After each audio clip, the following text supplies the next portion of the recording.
ব্রিগেডে জনগর্জন সভার গর্জন শোনা গেল শহরতলি ট্রেনে। কাতারে কাতারে তৃণমূল কর্মী সমর্থক ব্রিগেডমুখী। ব্যান্ডেল হাওড়া, বর্ধমান হাওড়া, কাটোয়া হাওড়া লোকাল সহ শহরতলির লোকাল ট্রেনে সকাল থেকে উপচে পড়া ভিড়। তৃণমূল পতাকা নিয়ে স্লোগান দিতে দিতে জেলা থেকে হাওড়া, সেখান থেকে ব্রিগেড, জেলার সব পথ আজ ব্রিগেড গিয়ে মিশেছে। তৃণমূলের জনগর্জন সভায় যোগ দিতে চুঁচুড়া, হুগলি, ব্যান্ডেল স্টেশন থেকে তৃণমূল কর্মীরা রওনা দিলেন। চুঁচুড়া স্টেশন থেকে ব্যান্ডেল হাওড়া লোকালে সবাই যোগ দিতে যান চুঁচুড়ার বিধায়ক অসিত মজুমদার। এদিন চুঁচুড়া, পোলবা, সুগন্ধা অঞ্চলের কর্মীদের সঙ্গে চুঁচুড়া স্টেশনে জমায়েত করে। সকাল 8:05 ব্যান্ডেল লোকাল ট্রেন ধরেন তারা। অন্যদিকে ব্যান্ডেল ও হুগলি স্টেশন থেকে বহু তৃণমূল কর্মী ব্রিগেডের উদ্দেশ্যে রওনা দেন। আমার বিধানসভার সমস্ত সৈনিকরা ব্যান্ডেল, হুগলি এবং চুঁচুড়া এই তিনটে স্টেশন থেকেই উঠছে। 8:05 ব্যান্ডেল লোকাল। আমরা চুঁচুড়া স্টেশনে আছি। এখানে দলের সৈনিকরা উপস্থিত হচ্ছে। 8:05 মধ্যে কয়েক হাজার মানুষ উপস্থিত হবে। আমরা একসাথে হাওড়া থেকে মিছিল করে ব্রিগেডে পৌঁছাবো। তার জন্যে দলের কর্মীরা তৈরি। অনেক ছোট বাচ্চা মার সঙ্গে নিয়ে চলে এসছে। তারা মমতা ব্যানার্জির এই জনগর্জন যে ব্রিগেড সেটা দেখবে। এটাই হচ্ছে মমতা ব্যানার্জির আকর্ষণ। এরা কি বলছে এটা নিয়ে আমাদের মাথা ব্যথা নেই। বাংলার মানুষ মমতা ব্যানার্জির সঙ্গে, এবং 15 দিনে ব্রিগেড করা যায় আবার তৃণমূল কংগ্রেস দেখিয়ে দিল। দাদা, আজকে লোকসভার প্রস্তুতি কি শুরু হয়ে গেল বলতে গেলে কার্যকর? ব্রিগেডের জনসভা মানেই তো প্রস্তুতি আমাদের 365 দিনই থাকে, বাট আজকে একটা বিশেষ দিন। এই দিনে নিশ্চয়ই প্রচার শুরু হলো। মমতা ব্যানার্জি তো নর্থ বেঙ্গল ঘুরে এসছেন, সাউথ বেঙ্গলেরও কিছু কিছু জেলায় গেছেন, উনি তো ঘুরছেন। কিন্তু এটা একটা অন্য মাত্রা। অতএব নিশ্চয়ই লোকসভা নির্বাচনের পুরো দামামা বেজে যাচ্ছে। জনগণ কি গর্জে উঠবে এই ব্রিগেড থেকে? ব্রিগেডের মঞ্চটা দেখে আপনাদের কি মনে হচ্ছে? ব্রিগেডের মঞ্চ থেকে অন্তত 300-400 ফুট এগিয়ে যাওয়া যাবে।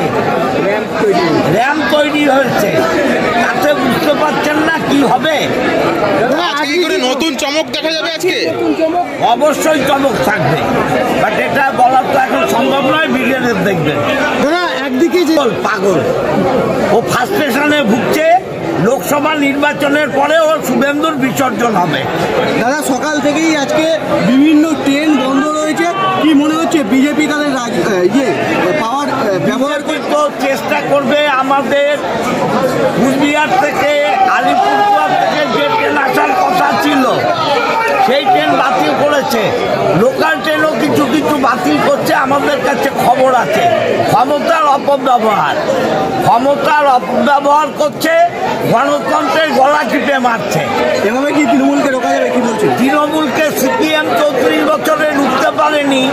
ও তো দুগ্ধপোষ্য শিশু, ওর রোখার ক্ষমতা নেই। দাদা, বিভিন্ন স্টেশনে দেখা যাচ্ছে লক্ষ্মী ভান্ডার নিয়ে ব্রিগেড যাচ্ছে, এটা নিয়ে কি বলবেন? দেখুন, কর্মীরা যার যার ফ্যাশন, যার যার মাথায় এটাই আবেগ, আবেগে যে যেমন পাচ্ছে করছে। দাদা, আজকে ব্রিগেডে যে মহাসভা কি বলবেন? দেখুন, জনগর্জন সভা আমাদের নেতৃত্ব আজকে ব্রিগেডে করেছে। এই সভা থেকে আপনারা অনেক বার্তা পাবেন। আপনারা দেখতে পাচ্ছেন যে হুগলি স্টেশনের বার্তাটা কি আছে। মানুষের একটা ঢল, যে জনগর্জন সভা, দিদির সভা, অভিষেক বন্দ্যোপাধ্যায়ের সভা, সেই জায়গায় দাঁড়িয়ে আলাদা কিছু সারা পশ্চিমবঙ্গের একটাই মানুষ বলছে যে আগামী লোকসভাতে মমতা ব্যানার্জিকে ঐক্যবদ্ধভাবে দিল্লিতে পাঠাতে হবে। এই বার্তাটাই মানুষ এইখানে হুগলি স্টেশনে দিচ্ছে। সব থেকে বড় কথা, আজকে মানুষ স্বতঃস্ফূর্তভাবে আজ ব্রিগেডে সমাবেশ করছেন, কি বলবেন? দেখুন, আমাদের সরকার সব সময় মানুষের সঙ্গে থাকে। আমাদের কথাই আছে মা মাটি মানুষের সরকার। মানুষকে ছাড়া আমরা কিছু না। দেখতেই পাচ্ছেন যে মানুষের গণতান্ত্রিক অধিকার এই সরকারের আমলে আপমর বিস্তার করেছে। গণতান্ত্রিক অধিকারটা কাকে বলে মানুষ এই তৃণমূল সরকারের সময় শিখেছে, আর বাকি ছিল না। কি নাম? আমি বিদ্যুৎ বিশ্বাস, প্রাক্তন প্রধান কোদালিয়া 2 নম্বর গ্রাম পঞ্চায়েত। দাদা, আজকের এই সমাবেশ কি বলবেন? আজকে জনগর্জন সভা ব্রিগেডে, এটা কোনো ভোট চাওয়ার সভা নয়, এটা লড়াই করে অধিকার নিয়ে নেওয়ার লড়াই, মানে ব্রিগেড। কেন্দ্র সরকারের যে বঞ্চনা করছে আমাদের রাজ্য সরকারের ওপর, তারই প্রতিবাদে আজকে আমাদের মাননীয় মুখ্যমন্ত্রী মমতা বন্দ্যোপাধ্যায় ও অভিষেক বন্দ্যোপাধ্যায় ডাকে আমরা সবাই ব্রিগেডে, যে দূর দূরান্ত প্রান্ত থেকে আমরা আজকে ব্রিগেডে হাজির হব। সবাই দেখেছেন সকাল থেকে একটা রই ভাব, সবাই ব্রিগেড চলো মুখী। তা আমরা ব্রিগেড এতে সাফল্য করার জন্য আজকে আমরা হুগলি স্টেশন থেকে 1 থেকে 30-এর মধ্যে প্রায় 8-10টা ওয়ার্ড আমরা এখান থেকে রওনা দিচ্ছি অসুবিধায় নিয়ে।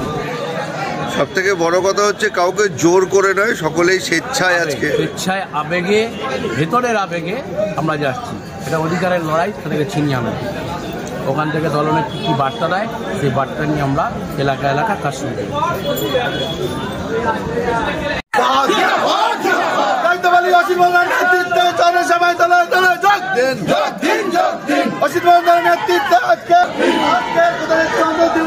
পক্ষ থেকে